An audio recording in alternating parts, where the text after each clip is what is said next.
Good morning, good evening, good afternoon. It's Gordon from YOOPknows. Yesterday, we did a Chat Sonic. It's our AI tool that we use a lot in the office. It does pictures and images and text and articles and all those kind of things. And you can just ask it questions. It's a bit like Chat GPT, etc. So yesterday we asked the 5 stresses for running an architectural practice in the UK, and it came up with a list there that was, well, we went through whether it was good or not. But interestingly, it came a button down here. It says, discuss the impact of Brexit in the industry. And I thought, why don't we press that button? So let's press that button and see what happens. The impact of Brexit in the architectural industry in the UK. Well, let's see what it says and how good this is. Oh, it's got good sources there. The Guardian, the Reba, Construction News, Architects Journal, Construction Manager. So that's good. So good start there. Workforce skills. Brexit. The UK's withdrawn from the European Union and had significant implications. Yes. Well, Todd, you asked me yesterday and I said I was going to say where I was. He sent me an email and says, Gordon, where are you when you have that big brass lamp? My wife is Spanish, so we have an apartment in Spain, and so sometimes I'm over here because she's seeing her family, etc., and I'm working from Spain. So maybe I'll give you a little bit of a tour sometime, because it's actually a passive house apartment. It's actually quite interesting with the climate controls and all those kind of things. But let's jump back into Brexit. What's the impact on Brexit in the architectural industry?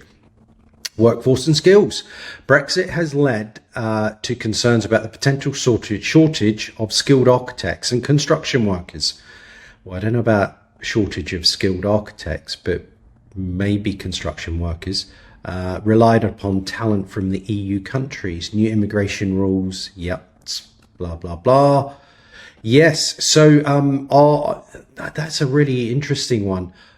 Were architectural practices in the UK full of European architects? I don't know. Definitely there were a number, but I don't know if we're grinding to a halt because there's no European architects working. Okay, regulations and standards. The UK departure from the EU has created uncertainties regarding the alignment of building regs and standards.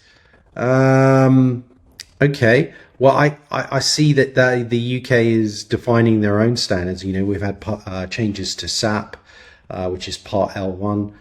We've had changes to Part B, which is fire or fire safety. So, you know, I think we're in control of our own scenarios there. I do think that's probably more of a thing for manufacturing. But in terms of if it's manufactured in Europe, it needs to have the right credentials in the UK. But I was under the impression that the UK adopted all the European Union standards anyway into law.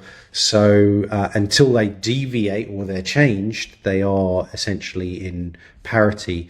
I suppose if the EU update their information on product safety, etc., then that won't be reflected because the UK will be static. But I don't see that so much of an issue. That's more of a manufacturing scenario and information scenario.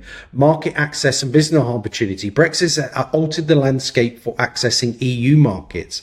Architectural firms in the UK have had access to adapt, change cross-border services, procurement rules, access to EU funded projects, etc. Okay, this is quite interesting.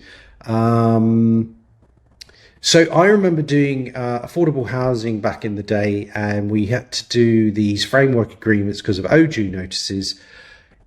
Those OJU notices, etc., and the frameworks was to sidestep the European rules. So now that we're not in that club anymore, maybe the frameworks don't need to exist in terms of the affordable housing or housing association scenarios, because I thought that it tended to be the same eight architectural practices on the frameworks every time.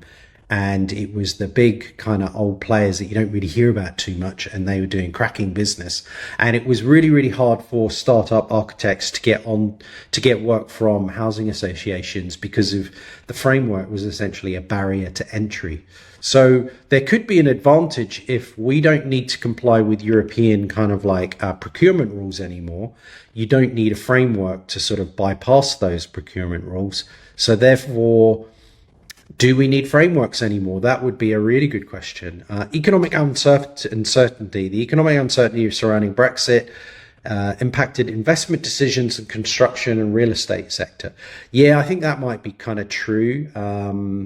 I suppose institutional investors but you've got BlackRock, which is piling into Wembley, etc. They're buying up huge numbers, thousands of apartments built to a certain standard in certain locations for the rental market, because I think a lot of European countries like Germany, etc., home ownership is not as prevalent there, and everyone rents, but they rent off these big organizations that and institutional investors own a lot of these apartment blocks, etc. So don't know about that, but yeah, they're here, and if the going's good, they will be here. Material costs and supply chain. Okay, this one might be the biggie.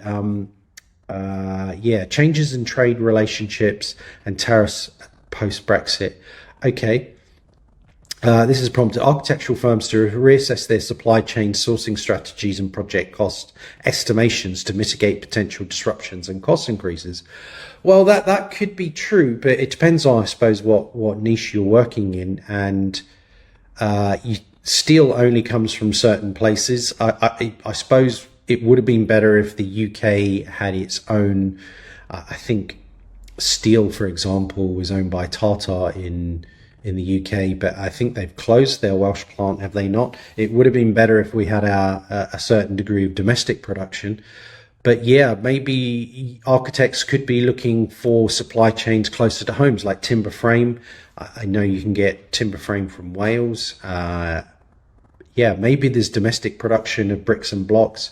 We don't need to be importing so much. So maybe architects should be looking closer to home, which would be a much more sustainable kind of scenario anyway. So I don't know about Chat Sonic. I think these are good talking points, but I'm not sure. It was interesting anyway, and it was good source points. So, maybe this is what we should be talking about as architects.